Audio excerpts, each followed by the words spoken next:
Hi there, welcome back to Foxy at 50. I'm Nuala Black, and today I'm releasing the first in a series of videos which addresses the symptoms of menopause and hormonal imbalance. And today's video is all about relieving the symptoms through lifestyle changes.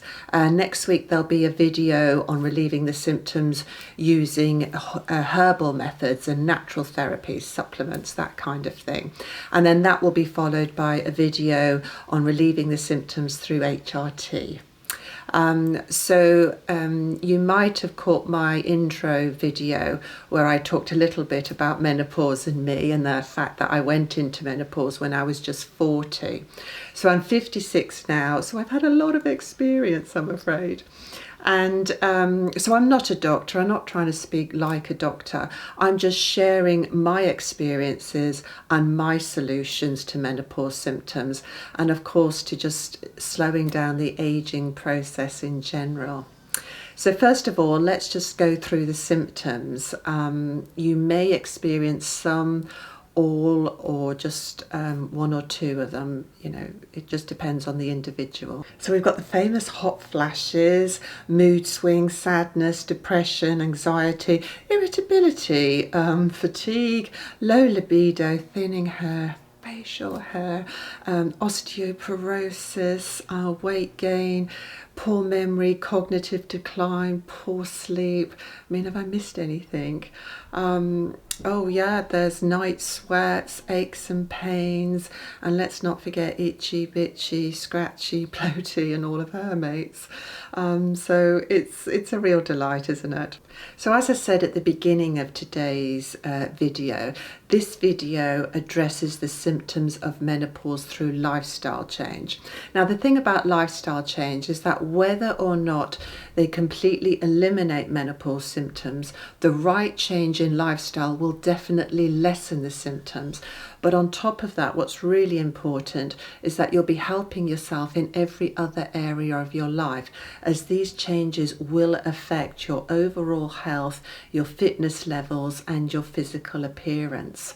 So whether you go down the route of natural remedies or HRT, it is important to incorporate some of these lifestyle changes, if not all of them, just for your overall health and well-being. Okay, so you may have heard me talking about the Japanese in my juicing video. Do check it out if you haven't seen it, because it relates very much to lifestyle change. It's all connected. But the Japanese have this amazing longevity, and it's all due to their healthy lifestyle. But did you know that they don't even have a word for menopause, because they don't know what it is, because they simply don't suffer the symptoms the way we do in the West. So in the West, particularly UK and the States, we tend to eat a lot of animal protein, dairy and meat. Whereas in Japan and other Asian countries, they're much more into their vegetable protein. And this plays a very significant role in the reason why they don't suffer from menopause symptoms.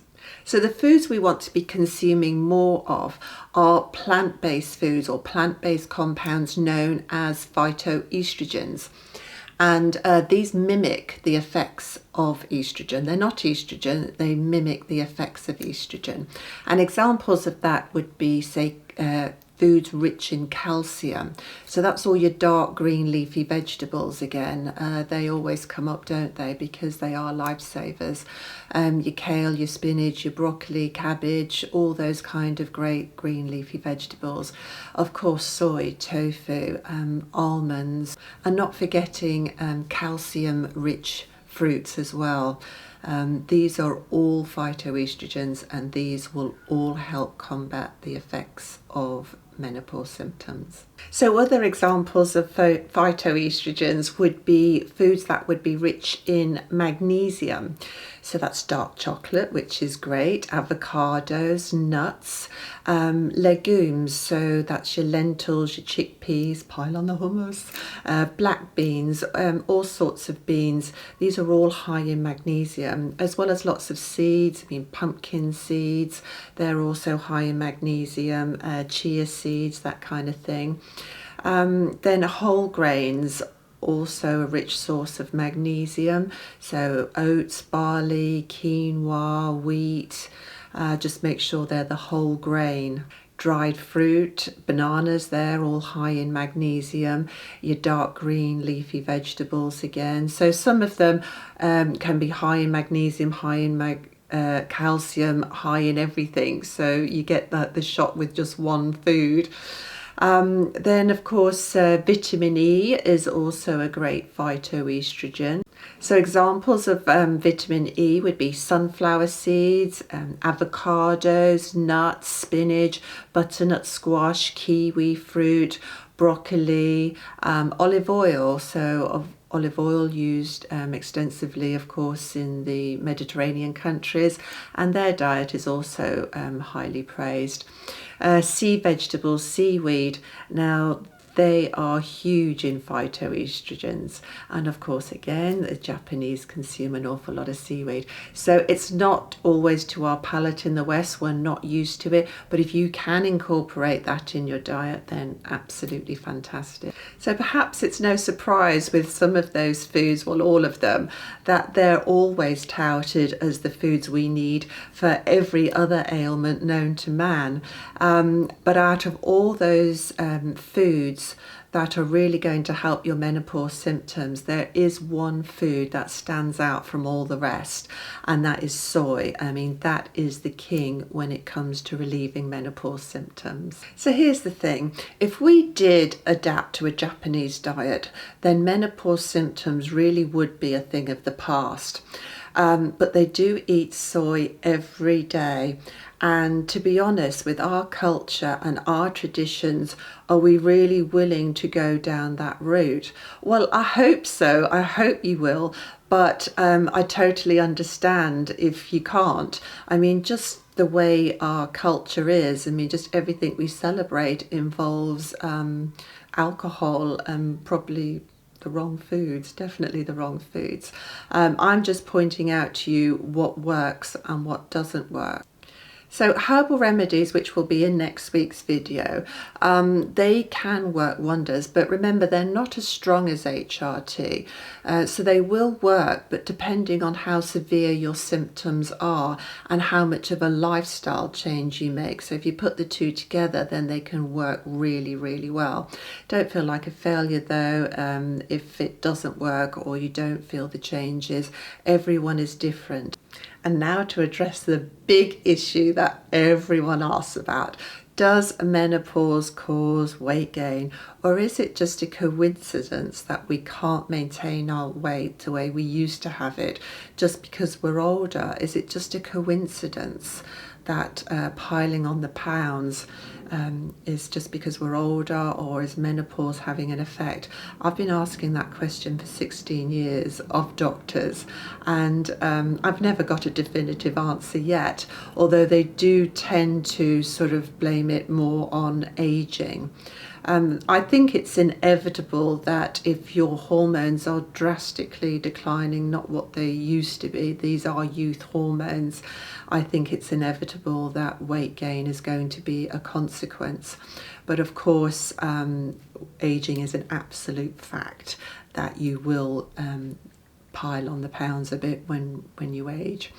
So, I mean, because as I say, I went into menopause at 40, so it was relatively young, and I certainly noticed the difference in my body almost immediately. So what can we do about it? Well, as we age, of course, I've mentioned in my weights videos, we lose muscle mass, and muscle burns fat. So the basic idea then is to get that muscle back, and that's the really good news actually, because there is absolutely nothing to stop you from getting that muscle back. You can even increase it from what it was before. I mean, the thing is, when you're really young, you have the muscle mass and it doesn't leave, it just stays there really, whether even if you don't do much activity, nothing, you've got your muscles. But after 40, they really start to decline, and after 50 they dramatically reduce. So it's a question of getting the muscle back so it can burn the fat. So that's just one of the major and best pieces of advice I can give you is to start working out with weights. As I said, I have already released a video that talks about weights a bit more and does some exercises. There'll be more to follow, but we have to get that muscle back. So using weights is just one of the most effective ways to do that. But apart from weights, you still will need to include some cardio in your exercise routine. Now, a great cardio workout is something called HIIT. You might have heard of it. It stands for high intensity interval training. Now, if weight gain is an issue for you, then weights and HIIT are your new best friends. Especially if you're time poor, then HIIT is particularly good for you, as it's not about the length of time you work out for, it's about how you work out. And a really good and effective HIIT workout can be as little as 15 minutes, even less. In short, it involves getting your heart rate up by doing shorter, quicker spurts of exercise and then slowing the heart rate back down again and then speeding it up again. I can't go into too much detail on this particular video, but I'll definitely do one on HIIT. So let's say you like walking. I love walking, it's fantastic, but it's probably not getting your heart rate up. So you do need to do something else. Now, if you're very overweight then and you've been not very active all your life, then going for a walk will actually get your heart rate up. So then that's fantastic. But then the more you're doing your walking, then you'll get fitter, and then you need to up it a bit. So as I say, you don't need to work out for very long. So if you are time poor, it's just a question of really speeding up, slowing down, speeding up, slowing down. Getting the heart rate up is what it's all about. So the thing is, if you don't increase your physical activity and reduce calories, you will gain weight. There is no doubt about it.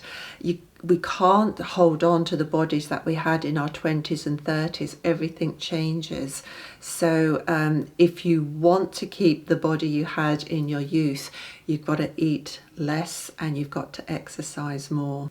Another reason why we can certainly put on weight at this time is from lack of sleep. Now, you might have lack of sleep because you're having these night sweats and all sorts of other things going on. But when you're deprived of sleep, the next day you're bound to crave energy. It's just your body reaching out for energy. And unfortunately, those cravings will come in the form of bad carbs and sugar. I mean, for me, that really is, if I don't get a good night's sleep, no amount of willpower the next day will stop me from going for the carbs. And as I say, I'm not talking about good complex carbs, I'm talking about the bad stuff. So getting the symptoms under control so that you get a good night's sleep is going to have a really positive effect on your weight. Smoking is another irritant, and of course we know it's so bad for so many things. Hot weather will certainly bring on a hot flash. Probably, yeah, well, actually we want the sun for the vitamin D, but again, that's just obvious, probably the hot weather. And if you're losing all these fluids, then you definitely want to put them back by drinking plenty of water. And just drinking water in itself can reduce hot flashes. Well, that's about it for today. I hope you enjoyed the video. I hope it was helpful. The next video will address the menopause symptoms using herbal and natural remedies and supplements and that kind of thing. If you have any comments or you want to ask any questions, I will get back to you. Don't forget to subscribe and like, and if you would like notifications of when the next video comes out, just ring the little bell. I'm Nuala Black, this is Foxy at 50, and until the next time, stay safe, happy, healthy and well. Bye bye.